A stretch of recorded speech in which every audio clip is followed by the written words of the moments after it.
sampai kepada puncak wahdatul wujud, puncak daripada muwahhid, yaitu syahadat diri la maujud illallah. Kalau kita dah sampai kepada puncak la maujud illallah, suhudul wahda fil wahda, hanya Allah cuma satu-satunya yang ada, maka ketika itu siapa yang bersaksi Bapak Ibu?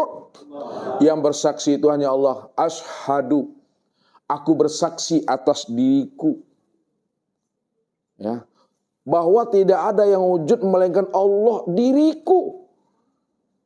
Lalu apa kata Allah yang kedua? Wa asyhadu Muhammad Rasulullah, aku juga bersaksi atas diriku bahwa Muhammad itu adalah wujud diriku. Disitulah Allah dengan Muhammad itu dua yang tiada berpisah. Dia esa dalam satu wujud. Apa maksudnya Muhammad dan Allah itu esa dalam satu wujud? Allah itu nama diriku, Muhammad itu nama wujud aku. Aku itu yang sebenar-benarnya. Nah, barulah dijabarkan la maujud illallah itu tidak ada lagi yang wujud pada kulitku, daging, urat, tulang, limpa, hati, jantung, rabu, empedu, paguru, dan sirku, melainkan hanya akulah sebenar-benarnya yang bernama Allah itu.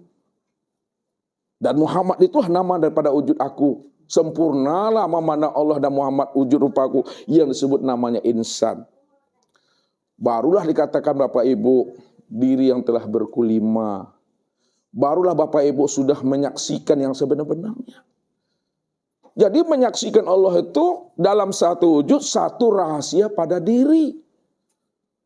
Bukan menyaksikan Allah di aras itu. Jauh. Maka menyaksikan Allah itu pada diri sendiri. Ya. Itu yang syahadat itu Bapak Ibu. Makanya siapa yang tidak menyaksikan Allah, tidak melihat Allah, lalu sholat yang dikerjakannya tanpa melihat Allah, sholatnya batal. Ini yang dikatakan oleh Rasul, anta'budallah ka'annaka tarahu. Sembahlah Allah. Benar-benar kamu menyaksikan Allah yang kamu sembah itu. Jadi kalau kita tidak mengenal Allah dan tidak menyaksikan Allah, apa benar Allah yang kita sembah? Apa benar Allah yang kita ingat? Atau kita sembah itu adalah khayalan dan pikiran kita? Yang kita ingat itu adalah renungan kita. Ini yang mesti dipahami. Jadi yang dikatakan syahadat itu adalah orang yang telah sempurna melihat dan menyaksikan Allah pada diri sendiri, akan tetapi diri sendiri bukanlah dirinya kita, melainkan nyatanya akan diri Allah itu semata-mata. Itu yang diri syahadat. Mati Bapak Ibu, itulah mati syahid itu.